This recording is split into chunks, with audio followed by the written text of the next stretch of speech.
আজকের রেসিপি চলে এসেছে চিংড়ির কোরমা। চিংড়ির কোরমার জন্য দেখো চিংড়ি নিয়ে নিয়েছি। চিংড়ির পিঠগুলোকে ছুরি দিয়ে একটু কাটবো, আর পিঠের যে শিরাগুলো আছে সেগুলো একটু বের করে নেব। আমরা ছুরির সাহায্যে করছি, তোমরা অন্যান্য জিনিস দিয়েও করতে পারো।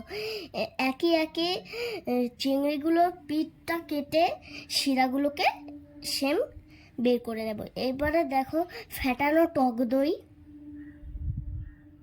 এরপরে দিয়ে নেব আদা, 10 কোয়া রসুন, এরপরে পেঁয়াজ কুচি, এরপরে জিরে এবং কাঁচা লঙ্কা।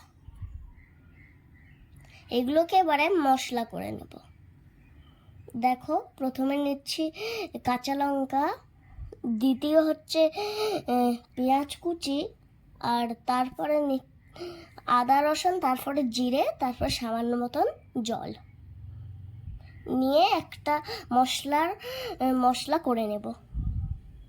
একটা বাটি নিয়ে একটা ছাঁকনি নেব আর মশলার রসগুলোকে বের করে নেব।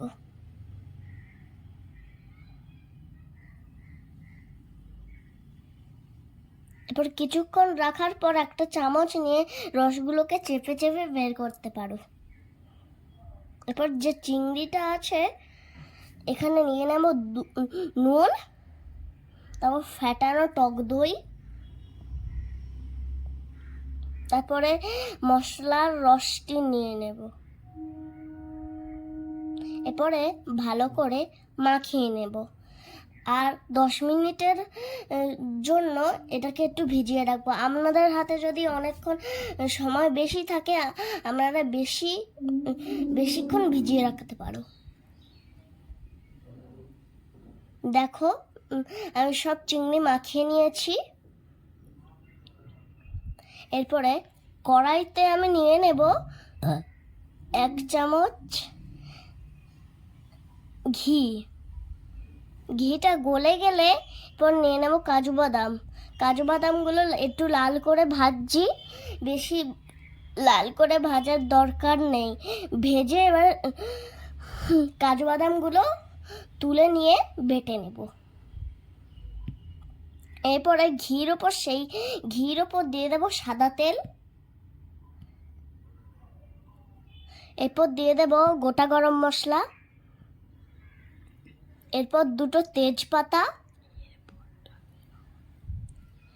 এরপরে সেই চিংড়ি মাখানোটা,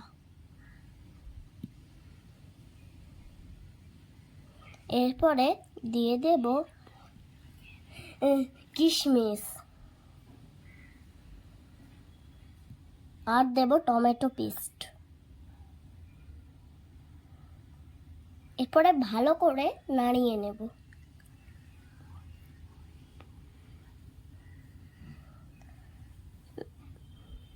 দেখো কালারটা কেমন চলে এসছে।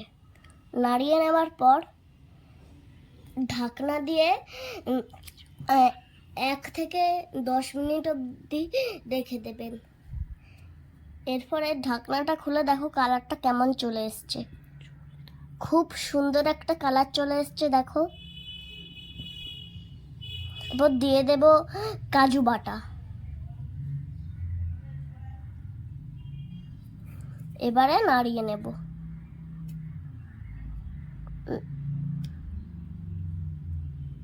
নাড়িয়ে নেওয়ার পর একটা পাত্রতে ঢেলে নেব। দেখো কত সুন্দর একটা রেসিপি। যদি কেউ বাড়িতে চলে আসে ঝটপট এই রেসিপিটা বানিয়ে দিতে পারেন। আর এই রেসিপিটা যদি ভালো লাগে লাইক কমেন্ট শেয়ার করে দাও, আর পাশের বেল আইকনটি অন করে দাও। আর আমাদের চ্যানেলে নতুন নতুন রেসিপি পেতে অবশ্যই লাইক কমেন্ট শেয়ার অবশ্যই করে দাও। আজকের মতন টাটা।